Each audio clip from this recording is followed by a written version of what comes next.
Livro de Josué, capítulo 3. Na quinta-feira eu cheguei, o Bruno já tinha acabado de ministrar, nós ouvimos parte na viagem, e é interessante que quando você vai lendo, né, e o Bruno destacou isso, que ele estava lendo, e por ler dessas leituras que nós propomos à igreja, a gente acaba, o nosso coração se voltando, né, e ainda não chegamos nesse texto, mas vai chegar, e é bom que você já entenda. Josué capítulo 3, versículo 5, essa é uma mensagem que foi pregada pela pastora de vocês, antes da terra prometida, tem o Jordão e as muralhas. Débora, guarda isso no teu coração, filha. Josué capítulo 3, versículo 5, diz assim: Josué ordenou ao povo: santifique-se, pois amanhã o Senhor fará maravilhas entre vocês. Está dando... Tem um guaxinim aqui dentro. Santifique-se, porque amanhã o Senhor fará maravilhas no meio de vocês. O Senhor fará maravilha no meio de nós.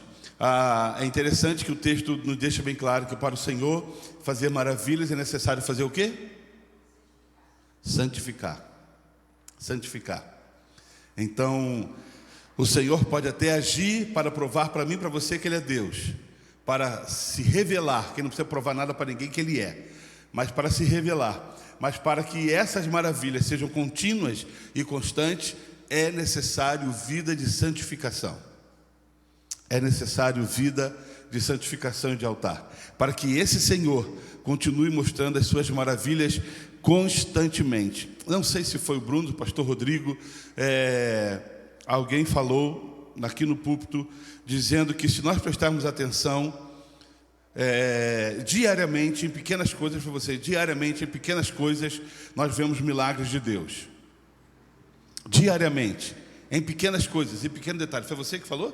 Em pequenas coisas, em pequenos detalhes, nós conseguimos ver os detalhes, os milagres de Deus em nossas vidas. Só enxerga milagre quem está com o seu coração antenado no Senhor. Sabe por quê? Porque senão acha que é obra do acaso. E aí atribui ao acaso, que você não sabe nem quem é o acaso, para dizer acaso, você não tem noção quem seja, ou o que é aquilo que Deus está fazendo, aquilo que Deus está operando, aquilo que Deus está realizando em nossas vidas, no nosso cotidiano, no nosso dia a dia. Então é importante que eu e você estejamos atentos todos os dias, o dia todo, para entendermos que Deus não dorme, e pelo fato dele não dormir, Ele está agindo em teu e em meu favor. Amém, queridos? Capítulo 6, mesmo livro de Josué. No capítulo 6 nós não vamos ler o texto todo, eu vou ler parte, e quando eu parar você vai saber, falando sobre a estratégia para poder Jericó. Diz assim: Jericó estava completamente fechada por causa dos israelitas, ninguém saía e nem entrava. Então o Senhor disse a Josué: saiba que entreguei nas suas mãos Jericó, seu rei, os seus homens de guerra. Marche uma vez ao redor da cidade com todos os homens armados. Faça isso durante 6 dias. 7 sacerdotes levarão cada um uma trombeta de chifre de carneiro à frente da arca. No 7º dia, marche todos 7 vezes ao redor da cidade. E os sacerdotes toquem as trombetas. Quando as trombetas soarem um longo toque, todo o povo dará um forte grito. O muro da cidade cairá e o povo atacará, cada um no lugar onde estiver. Josué, na verdade é até aí, mas eu vou ler só mais os 6. Josué, filho de Num, chamou os sacerdotes e lhe disse: levem a arca da aliança do Senhor. 7 de vocês levarão trombetas à frente da arca. Somente até aí. Quando nós lemos esse texto, você já deve imaginar a quem, ao que história esse texto está ligado. Esse texto está ligado quando o povo de Israel saiu lá do Egito. Se você lembrar muito bem, José entrou no Egito através da casa de Potifar, vendido como escravo, torna-se governador do Egito, diante daquela fome, diante de 7 anos de bonança, de 7 anos de fome, Faraó confia a ele, dá a ele a governança do Egito, o segundo maior cargo do Egito, dá na mão de José, e José traz a sua família para dentro do Egito. Trazendo a sua família para dentro do Egito, estava um pouquinho melhor antes, hein? Um pouquinho mais agudinho, sei lá como é que estava antes. Deixa quieto. Traz a sua família para dentro, e trazendo a sua família para dentro, eles começam a morar dentro do Egito. E a palavra do Senhor diz que os filhos de Deus, eles eram mais férteis do que o povo de Faraó. E eles começam a crescer, eles começam a multiplicar, eles começam a ser tão numerosos, em que o povo do Egito, Faraó, começa a se preocupar quando olha e fala assim: olha, esse pessoal aí está mais numeroso que a gente. E a história diz que eles ficam aproximadamente 400 anos dentro do Egito, crescendo, trabalhando, e para poder dominar o povo, o Egito emprega um regime de escravidão a esse povo que outrora tinha entrado por convite, não como escravo, mas por convite. Mas pelo crescimento foi necessário colocar no regime de escravidão para ter domínio. Você lembra da história? Entra Moisés, o grande libertador, ele entra dirigido pelo Senhor, e ali vem as pragas, na qual Faraó abre mão e manda com que o povo saia do Egito. Deus direciona o povo ao deserto, a caminhar no deserto, e no deserto ele passa por dezenas de situações, por dezenas de lutas, de provações, mas aos poucos, em algumas eles vão sendo aprovados, e a outras eles vão sendo reprovados. E Deus vai cuidando deles em todos os momentos. Deus vai cuidando desse povo em todas as circunstâncias. O maná e as cordonizas vêm diariamente. Então eles pegavam segunda, terça, quarta, quinta e sexta 2 porções. Por quê? Porque era para sexta e sábado. E depois pegavam uma porção por dia. Segunda, terça, quarta, quinta, sexta, 2 porções para o sexta e sábado. Aqueles que eram mais esfomeados, quando a Bíblia diz que decidiam pegar 2 porções, com medo de no outro dia não ter o socorro, o que ele pegava mais, a Bíblia diz que apodrecia, não servia para nada.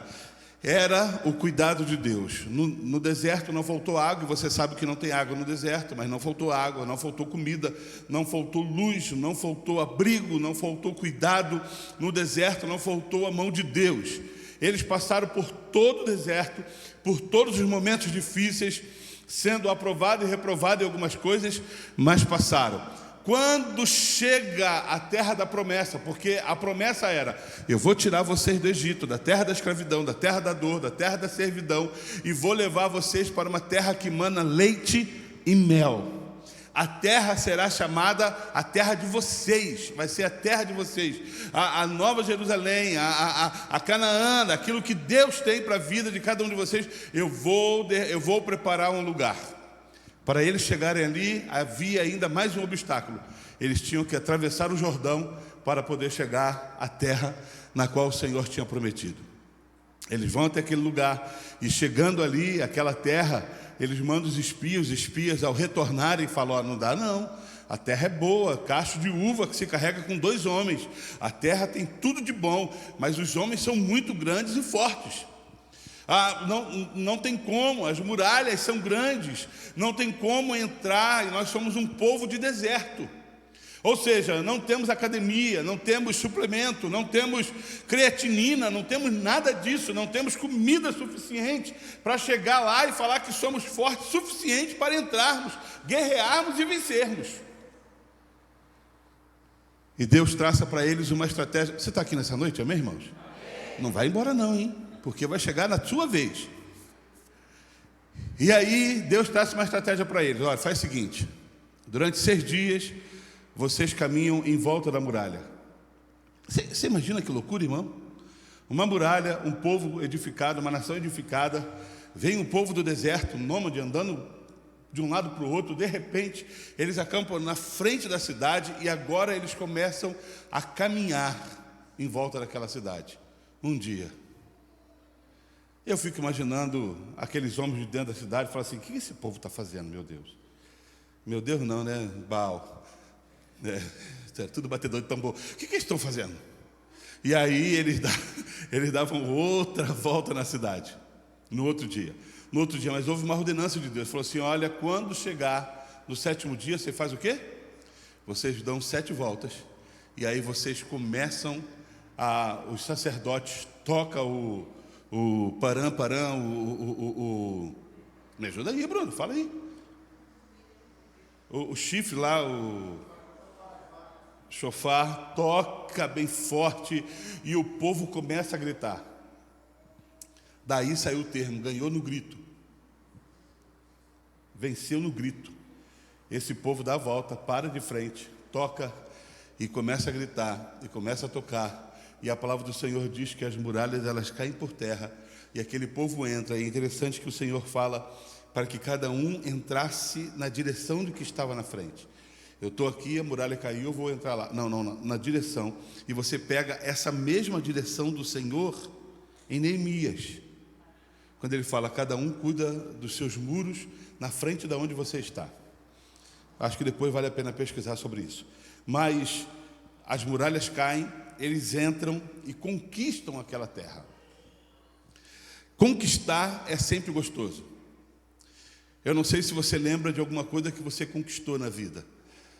Comprou um carro e quando você pagou a última parcela, você fez o quê? E aí prometeu para você de frente para o espelho, eu nunca mais financio o carro.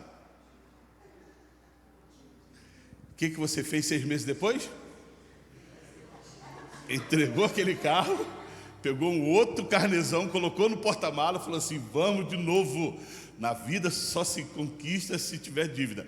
Então as conquistas motivam nossos corações. Eu consegui pagar 1, eu consigo pagar 2. Quando você comprou a sua casa própria, nós não tivemos ainda esse privilégio em casa, mas quando você compra a sua casa própria e entra, e agora você fala assim, esse pedaço de terra é meu. Eu conquistei, o Senhor me deu, comprei. Ou quando você conquista alguma coisa que você tanto deseja, e aí você consegue falar de fato, verdadeiramente agora, isso eu posso tomar posse, porque eu paguei um preço para poder chegar onde eu cheguei. Esse povo não é diferente. Esse povo, ele entra nessa terra, ele toma posse. Aqueles que não acreditaram morreram, mas os que acreditaram entraram, tomaram posse e vivenciaram os planos de Deus na vida deles. Conquistar é algo maravilhoso. Mas para nós conquistarmos, é importante você entender que antes dessa conquista, antes dessas promessas, há um deserto na vida. Há um deserto que todos nós passamos. Há um deserto que às vezes assolam os nossos corações, as nossas vidas, assolam as nossas esperanças, mexe com a estrutura da nossa fé, e por muitas vezes esses desertos nos faz parar. E homens e mulheres que param em deserto não conseguem alcançar os objetivos da sua vida. Porque pararam aonde? No meio da luta. Porque pararam no meio das batalhas. E parar no meio da batalha é não deslumbrar a vitória, é não viver a vitória. Então o grande desafio para mim e para você hoje é o qual que é? Não pare. Se você está passando por as lutas da vida, pelos desertos da vida, que às vezes são contínuos, mas não são para sempre, e eu gostaria que você guardasse isso, pode acontecer de passarmos, mas ele tem data de validade, ele tem começo, meio e fim. Você não pode, nós não podemos desistir no meio dessa batalha. Nós não podemos desistir no meio das lutas da vida. Desistindo no meio das lutas, você não consegue alcançar. Você não consegue ir até o seu objetivo. Você não consegue presenciar o que Deus está fazendo e nem o fruto daquilo que você tanto investiu na sua vida. E há alguns pontos separados que nos ajudam a vencer isso. E eu gostaria que você prestasse muita atenção. Primeira coisa que eu aprendo, se nos acomodarmos no deserto, quem derrubará as muralhas? É interessante que muitas pessoas se acomodam nas lutas da vida. Os homens são facilmente adaptáveis. O ser humano, é facilmente adaptável. Então ele consegue até se acostumar com a luta da vida. Sabe a historinha do sapo? Você pega o sapo, você põe na água, e aí ele está lá feliz da vida, achando que a água é o melhor lugar para estar. Mas você pega aquela água que está dentro de uma panela e põe no fogo, e aquele fogo começa a aquecer, e o sapinho está ali achando que está tomando banho de águas termais. Está gostosinho. E de repente alguém até joga um salzinho. Sapo não, vamos colocar uma rã, né? Porque comer sapo não se come, né? Mas joga até um salzinho. E de repente ele morre. Morre queimado por quê? Porque ele se acostumou. E a coisa começou a ficar tão agravante que ele não teve força para sair daquela situação em que vivia. Pois bem, se nos acostumarmos no deserto, quem vai derrubar as muralhas para que eu e você sejamos vencedores? Irmãos, instalar casas em desertos não é opção. Instalar casas em meio às lutas não pode ser opção em nossas vidas. Pastor, eu vou dizer uma coisa para o senhor, eu já me acostumei a viver desse jeito. Nós já aconselhamos pessoas em que se chegam para nós e falam assim: o senhor quer saber de uma coisa? Eu já me acostumei a viver desse jeito. Eu não sei nem mais o que é viver de forma diferente. Eu não sei nem mais o que é viver de uma forma melhor. Eu já me acostumei tanto com paulada da vida, que se eu tiver um agrado, eu vou desconfiar de quem está agradando. Porque a vida inteira foi vida de reclusão. A vida inteira foi vida de luta. Deserto não é lugar para se estar, é lugar para se passar. Amém, irmãos? É lugar para se passar. Não é lugar para montar acampamento, não é lugar para morar, não é lugar para criar família, não é lugar para instalar ideias, pensamentos, sonhos, propósitos, ideais. Não, é lugar para se passar. Todos nós passamos, eu já passei, a minha casa já passou, mas passamos, e por passar, nós temos o que falar daquilo que ficou para trás. Passou, foi doído, machucou, feriu o coração, deixou cicatrizes, muitas, mas passou. Daquilo que era vida vivida, se torna experiência de vida, se torna experiência contada. Então eu queria que você entendesse isso, para que você alcance as suas promessas e derrube as suas muralhas. Não pare no caminho, não pare. Você deve ter um objetivo na sua vida, você deve ter um plano traçado. Eu já falei para os irmãos que quando eu me casei, e antes de casar e ainda solteiro, eu tinha alguns planos para se realizar. Na verdade, não se realizou quase nenhum, a não ser casar e ter filhos. Essa foi a parte mais gostosa do plano. Ter filhos, está tudo bem. Mas daquilo em que desenhou, de comprar, de conquistar, de fazer, não aconteceu. Mas eu não vou ficar parado, porque um dia o Senhor vai proporcionar isso em nossas vidas. O que não pode acontecer é você parar, em nome de Jesus. Se o povo de Deus para no deserto, nós não temos esse texto para poder meditar. O povo de Deus não se para em deserto, se contempla e vive a glória do Senhor. Segunda coisa que eu aprendo, que para vencer o primeiro obstáculo de atravessar o Jordão, é preciso santificação. O texto diz que nós lemos: santificai-vos, porque amanhã o Senhor fará maravilha no nosso meio. Para atravessarmos o Jordão, há um desafio: santificai-vos. Santifica a sua vida, santifica o seu coração, santifica o seu pensamento, santifica para que você possa atravessar o Jordão. A igreja de Cristo hoje, ela precisa viver santidade. Santidade. A santidade é algo que muda caráter, é algo que muda coração, é algo que nos dá uma nova visão de vida. E santificação é Bíblia, é Bíblia. Bênção é Bíblia? É Bíblia. Receber é Bíblia? É Bíblia. As mãos de Deus é Bíblia? É Bíblia. Mas santificação também é Bíblia. E precisamos aprender a viver o que a Bíblia nos ensina.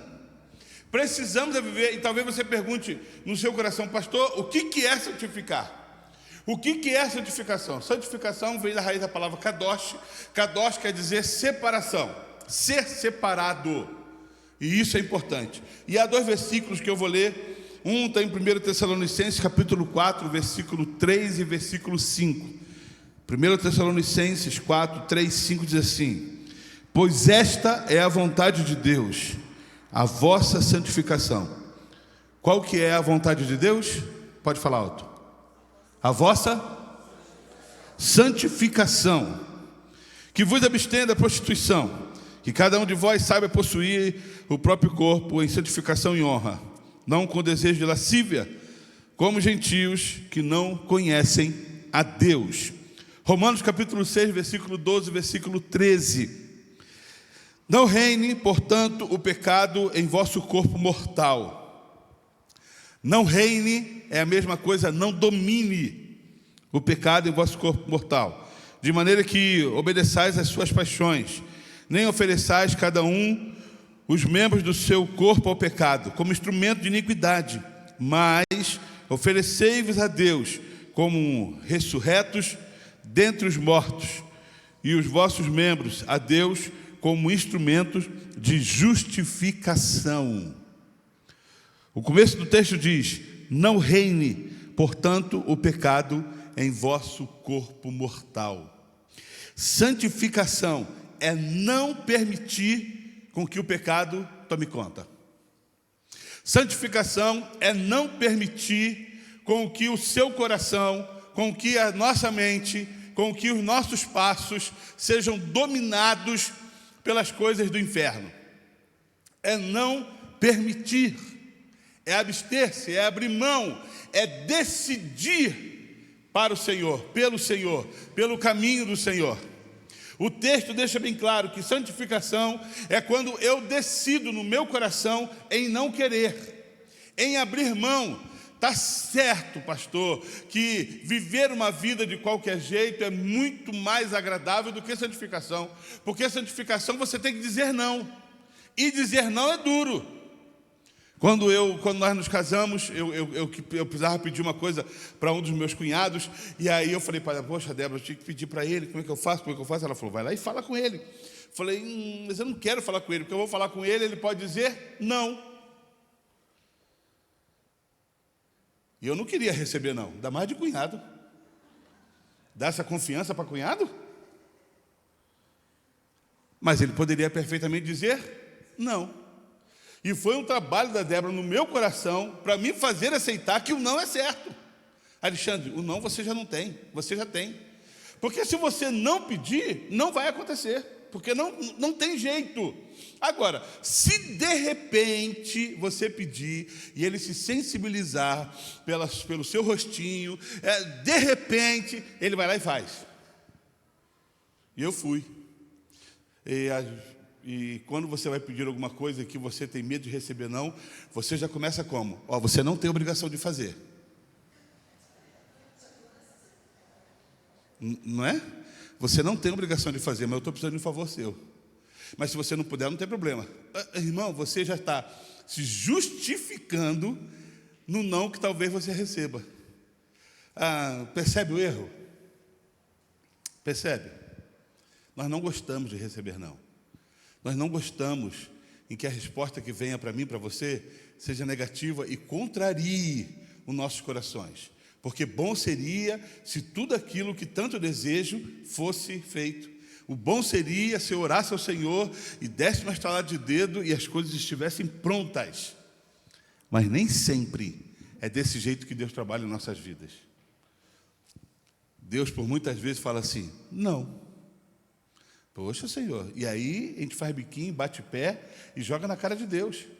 Poxa, Senhor, eu sou fiel ao Senhor. Eu entreguei minha vida e vivi a minha vida inteira na sua casa. Eu sou dizimista, eu sou ofertante, eu vou na igreja, eu não falto culto, eu faço as coisas, eu trabalho na igreja, eu limpo a igreja, eu fico de pé, eu toco na igreja, eu faço tantas coisas, e agora na hora que eu preciso, o Senhor diz não para mim. O Senhor tem que ter muita coragem de dizer não para mim. Que abusado.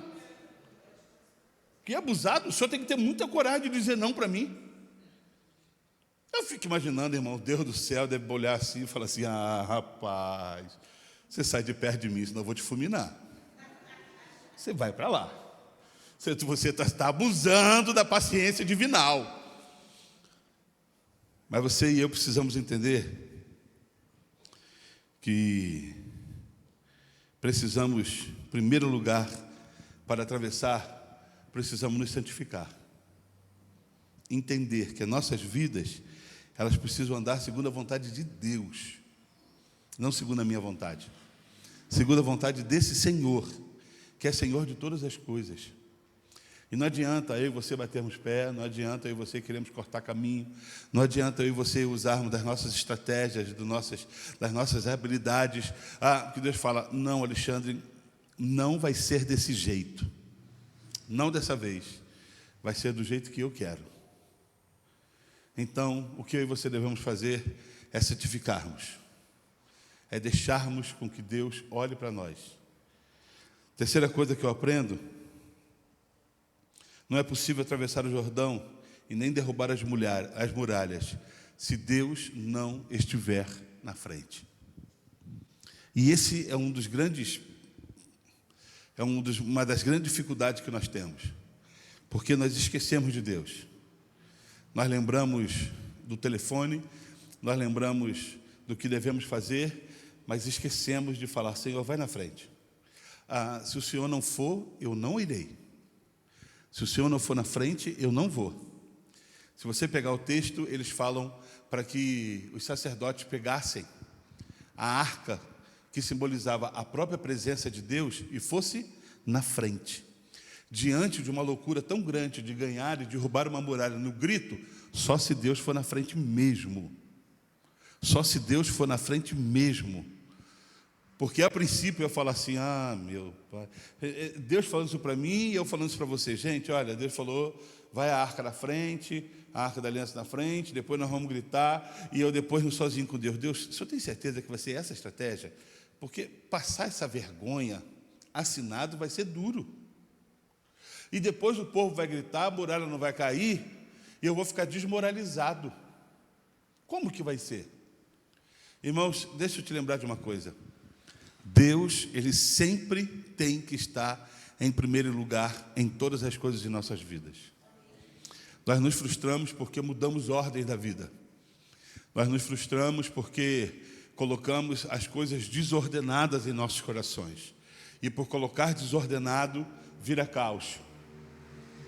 Por colocar as coisas desordenadas, o nosso coração, o nosso pensamento, os resultados se tornam em caos.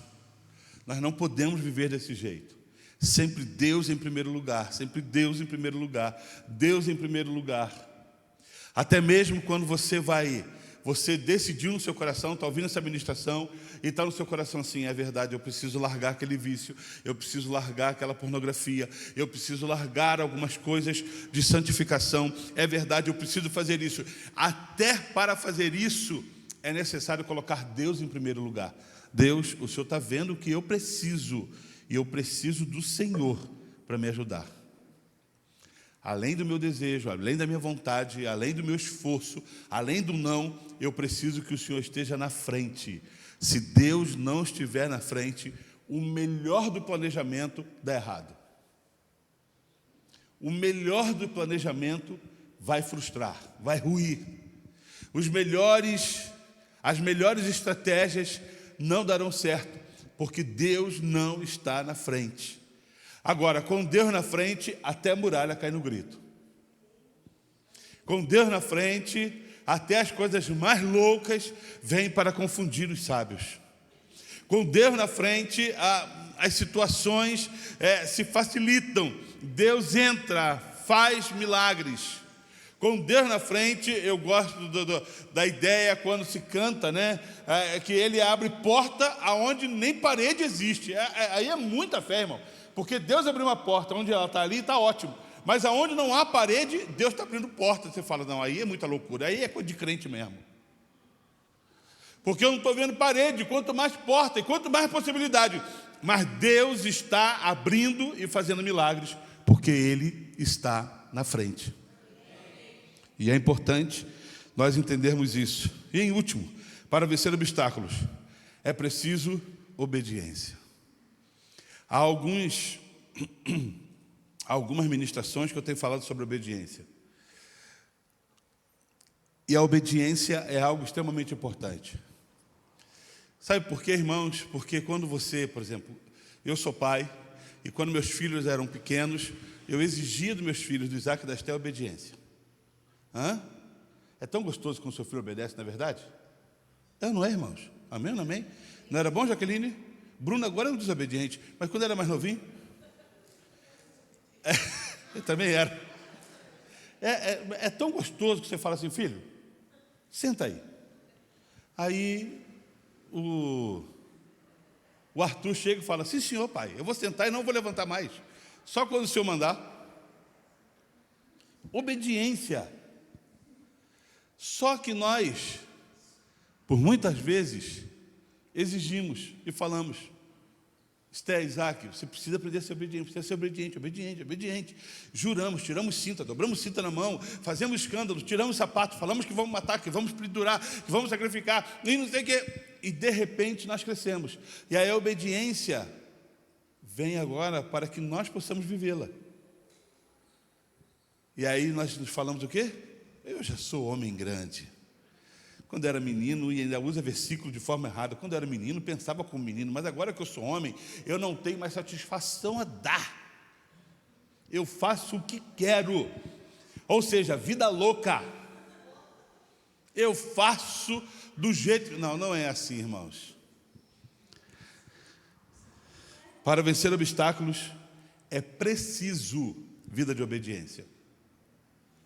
É preciso vida de obediência. E nem sempre, quando você e eu obedecemos porque nos agrada. Obedecemos porque nos é mandado. Você concorda com isso? Porque nem sempre nós nos agradamos com o que o Senhor está falando, ou com o que alguém está falando. Pois bem, você está no serviço trabalhando, aí o seu patrão fala assim, Alexandre, olha, eu queria que essa mesa não estivesse aí, mas você pode tirar essa mesa e colocar ali? Aí você fala, miserável, essa mesa está aqui há 15 anos. Por que agora ele quer que essa mesa vá para lá? E aí você fala, não vou fazer? Não falamos isso, sabe por quê? Porque todo quinto dia útil do mês, o que acontece? Cai meu salário. Ele pode falar para eu meter a marreta, que eu vou meter a marreta, eu vou obedecer. Ele pode falar para eu tirar, para pendurar, para colocar para lá, para cá, não tem problema, eu posso até demorar o dia todo, que vai ser melhor que eu não faço nada. Mas eu vou obedecer, porque no quinto dia útil vai estar o meu pagamento. Sabe por que temos dificuldade de obedecer a Deus? Porque nós queremos tratar a Deus monetariamente. Eu obedeço ao meu patrão porque ele me paga. Mas Deus que eu nem vejo, como é que eu vou obedecer? Deus que eu nem vejo, como é que eu vou obedecê-lo? Mas pela obediência, esse povo conquistou uma promessa. Pela obediência, esse povo rompeu. Pela obediência, eles viveram aquilo que é extraordinário na vida deles. Entraram numa terra prometida. Querido, mais vale, e aí você pega a história de Saul, mais vale obedecer a Deus do que sacrifícios. Mais vale, pastor, olha, eu não obedeci não, mas eu estou fazendo cada coisa linda. Não. Deus requer de nós obediência. De ouvir a sua voz, de entender isso, deixar descer para o coração, mesmo que seja contrariado, e fazer o que Ele quer. E fazer o que Ele quer, fazer o que Ele manda. Entenda uma coisa, Ele é Deus, e nós somos somente filhos. Sempre. Uma das grandes dificuldades é que nós nos achamos grandes a tal ponto de não obedecermos. Não, Ele sempre será Deus. E sendo Deus, nós devemos nos prostrar a Ele. E sendo Deus, nós devemos ouvir a sua voz. E sendo Deus, nós vamos obedecer para recebermos dEle as suas ricas bênçãos. O meu convite para você nessa noite é para que você possa experimentar e viver essa experiência. Talvez você esteja caminhando na sua vida e vivendo na parte do deserto. Ou talvez ainda esteja cativo lá no Egito, escravo do pecado. Eu não consegui nem abrir mão do pecado. Eu não fui nem para o deserto, ainda estou cativo. Talvez as lutas da vida tenham sido de forma que vem massacrar o teu coração. Mas deixa eu te dar uma boa notícia. Há uma promessa do Senhor para a minha vida e para a tua vida. Há uma promessa que vai se cumprir quando nós entendemos isso aqui. Quando nós entendemos que há um deserto, que há um Jordão, que há lutas, que há batalhas, que há muralhas para serem derrubadas, mas que depois dessas muralhas vem a grande vitória. Eu quero convidar você nessa noite a viver um cristianismo conforme ele é. A viver um cristianismo entendendo que as lutas não são para sempre e que todos nós passamos e que todos nós vivemos e que todos nós às vezes temos que parar, tirar o sapato, sacudir a areia que ficou dentro do sapato porque incomoda demais e continuar caminhando nessas batalhas, porque eu não posso estagnar no meio das batalhas da vida. Eu tenho que passar. E passando, eu vou contemplar o que Deus tem na minha vida. O deserto não é seu lugar. Não é. Eu te falo isso com muita paz no coração. E nem viver de maná e codornas. Eu estava essa semana passada, lendo e ouvindo, em que o povo, eles foram sustentados pelo maná e o pãozinho e a carninha que vinham diariamente. Diariamente. Eu falei isso no começo da mensagem. Diariamente. No sexto dia, vinha para o sexto e para o sétimo. E do 1 ao 6, diariamente. Mas sabe o que é interessante, irmãos? Quando eles chegam diante da muralha, a muralha cai, e eles conquistam ali a terra prometida. Conquistar a terra prometida. A Bíblia fala que imediatamente essa provisão se cessou. Imediatamente essa provisão das codornas e do pão se cessou. Porque eles viviam agora num novo estágio da vida. Numa nova fase. Imagina eles serem donos de uma terra que mana leite e mel e Deus diariamente, toma o pãozinho, toma a carninha, toma o pãozinho. Não. Agora vocês têm habilidade, agora vocês são suficientes para plantar, para crescer, para romper, para viver o melhor de Deus na vida de vocês. Cessa essa provisão para que entre algo substancial e algo que vai ser plantado e vivido pela bênção e pelas nossas mãos. Então talvez você esteja nesse momento difícil, mas vai chegar um momento em que a sua mão florescerá de tal forma, os seus pés conquistarão de tal forma, em que você vai falar assim, Senhor, eu não estou fazendo nada de demais. Não precisa, você passou pelo deserto. Você atravessou o Jordão. Você se manteve firme, inabalável, santificado. E agora, aonde você pisar, e aonde você colocar as suas mãos, e aonde você estiver, Deus estará te abençoando. Você pode ficar de pé, queridos? Eu gostaria que você fechasse